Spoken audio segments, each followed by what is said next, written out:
ఓం నమ శివాయ. ఈరోజు మనం శివపురాణంలో తెలిపినటువంటి రుద్రాక్షల గురించి తెలుసుకుందాం.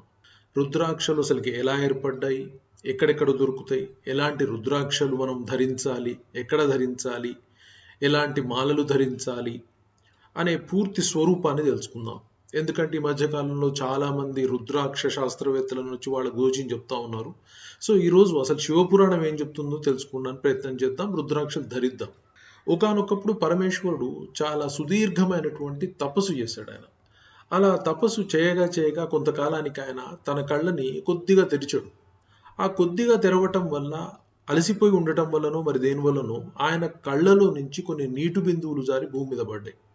అంటే రుద్రుడి కళ్ళ నుంచి జారిపడ్డ నీటి బిందువుల వల్ల ఏర్పడ్డవి కాబట్టి వాటిని రుద్రాక్షలు అని పిలుస్తారు. ఇవి మహావృక్షాలలాగా పెరిగాయి. ఈ రుద్రాక్ష వృక్షాలు ఎక్కడ ఏర్పడ్డాయి అంటే మొదట గౌడ దేశంలో పుట్టాయి. ఆ తరువాత శివ సంకల్పంతో అవి మధుర, అయోధ్య, లంక, మలయాద్రి, సహ్యాద్రి, కాశీ అనే అనేక ప్రాంతాల్లో కూడా చెట్లు పెంపొందాయి. ఇవన్నీ రుద్రాక్షలన్నిటిని కూడా శివస్వరూపంగానే భావిస్తారు. ఈ రుద్రాక్షలు రకరకాల రంగుల్లో ఉన్నాయి. అవి ఎందుకు తెలుసుకుందాం. రుద్రాక్షలలో తెలుపు, ఎరుపు, పసుపు, నలుపు అనే 4 రంగులలో రుద్రాక్షలు ఉన్నాయి. అయితే ఈ రుద్రాక్షల్లో ధాత్రీ ఫలం అంటారు. అంటే పెద్ద ఉసిరికాయ ప్రమాణం కలిగినటువంటి రుద్రాక్ష చాలా ఉత్తమమైనది అని చెప్తారు. అలాగే రేగిబండు ప్రమాణం కలిగినటువంటి రుద్రాక్షలు మధ్య రకమైనటువంటివి. శనగ గింజ ప్రమాణం కలిగినటువంటివి చివరి ఫలితాన్ని ఇస్తాయి. కాకపోతే 3 రకాల రుద్రాక్షలు కూడా మంచివే, ఉత్తమమైనటువంటివే. కాకపోతే దీనిలో రుద్రాక్ష ఎలా ఉండాలి? ఈ రుద్రాక్షలన్నీ కూడా మృదుస్పర్శ కలిగినటువంటివి అయి ఉండాలి. గట్టిదనంతో అంటే దృఢమైనవి అయి ఉండాలి. పెద్దగా ఉండాలి. ముళ్ళలాగా ఉండకూడదు. యాక్చువల్గా రుద్రాక్షలు ముళ్ళ వలె కూడా ఉంటాయి. అలాంటి రుద్రాక్షలు ఉండకూడదు. అవి ధరించకూడదు. ఈ రుద్రాక్ష ధరించటం వల్ల భుక్తి లభిస్తుంది, ముక్తి లభిస్తుంది. అలాగే ఈ రుద్రాక్షలని పురుగు పట్టినట్లయితే, పగిలినట్లయితే, విరిగినట్లయితే, అలాగే ముందే చెప్పాం ముళ్ళలాగా కనిపించేవి కానీ, గాయపడ్డటువంటివి కానీ, అంటే గాయాల గీతలు, ఏమైనా భంగాలు ఏర్పడ్డటువంటివి, అలాగే వృత్తాకారంగా లేనివి, గుండ్రగా లేనటువంటివి, ఇలాంటి రుద్రాక్షలు ధరించకూడదు. అలాగే ఆ రుద్రాక్షకి సహజంగా ఏర్పడిన రంధ్రం ఉన్నట్లయితే అది చాలా ఉత్తమమైంది అని చెప్తారు. సరే, అన్నిసార్లు అవి లేనప్పుడు ఈ తాత్కాలికంగా వాటికి రంధ్రాలు చేసి పెడతారు. అది కూడా దోషమేమీ కాదు. రుద్రాక్షను ధరించేటప్పుడు పంచాక్షరి మంత్రం నమ శివాయ అంటూ రుద్రాక్షను ధరించాలి. అయితే కొన్ని నియమాలు శివపురాణం చెప్తా ఉంది. రుద్రాక్షను ధరించిన మనిషి మధ్య మాంసాలను తినకూడదు. ఉల్లిని, మునగకూరను కూడా నిషేధించారు. జీవుని శరీరం మీద రుద్రాక్ష ఉన్నంత వరకు ఆ జీవుణ్ణి అకాల మృత్యువు సమీపించదు. అంటే మృత్యువు ఎప్పుడు చేరాలనో అప్పుడే చేరాలి, అంతేగాని అకస్మాత్తుగా మృత్యువు రాదు అని చెబుతుంది.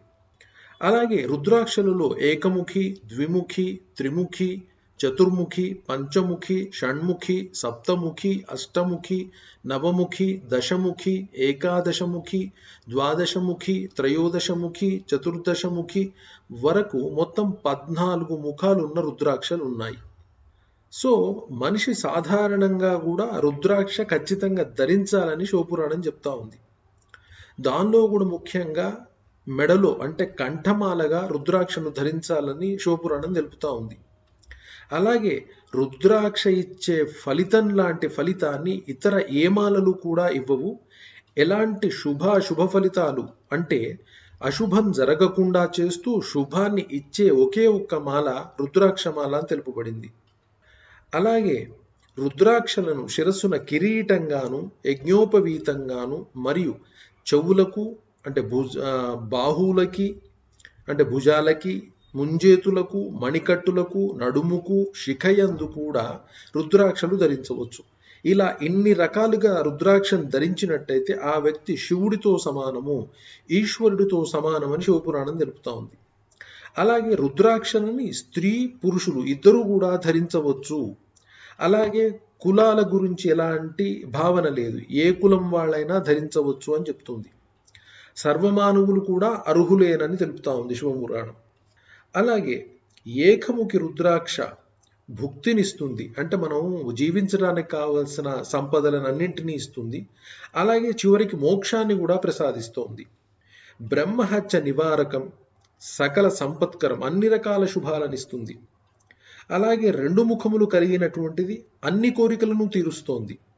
గోహత్య నివారకం, 3 ముఖములు కలిగిన సాధన సంపత్ప్రదాయకం, సర్వవిద్యాప్రదాయకం, అంటే అన్ని విద్యలను పొందుతాడు, కావలసినవి అన్ని శుభాలని పొందుతాడు 3 ముఖాలున్న రుద్రాక్ష. అలాగే 4 ముఖాలు కలిగినటువంటి రుద్రాక్ష బ్రహ్మస్వరూపం అని తెలుపబడింది. ఇది నరహత్య దోషాన్ని కూడా నివారిస్తుంది, చతుర్విధ పురుషార్థాలను కల్పిస్తుంది. అలాగే 5 ముఖములు అంటే పంచముఖి రుద్రాక్ష సాక్షాత్తు రుద్రస్వరూపం అని తెలుపబడింది. ఈ రుద్రాక్షని కాలాగ్ని అని పిలుస్తారు. సర్వ కోరికలను తీరుస్తోంది, మోక్షాన్నిస్తోంది. అంటే తెలిసి తెలియని దోషాలను చేసినట్లయితే అవి తొలగిపోతాయి. తెలిసి తెలవక కొన్ని ఆహార పదార్థాలు కూడా తినే అవకాశం ఉంది మనిషి. అలాంటి తినకూడనివి ఆహారం తిన్నా కూడా వాటి వల్ల దోషం ఏర్పడుతుంది. అలాంటి దోషాలను కూడా నశింపజేస్తుంది. అలాగే 6 ముఖములు కలిగిన రుద్రాక్షలు. ఈ రుద్రాక్ష కుమారస్వామి స్వరూపం. దీనిని కుడి భుజమునకు ధరించాలి, అన్నింట్లోనూ జయం కలుగుతుంది. ఆ తరువాత 7 ముఖములు కలిగిన దానికి అసంగము అని పేరు. దీనిని ధరించిన వాడు ఎట్టి దరిద్రుడైనా సంపన్నుడు, సర్వసమర్థుడు, శక్తివంతుడవుతాడు.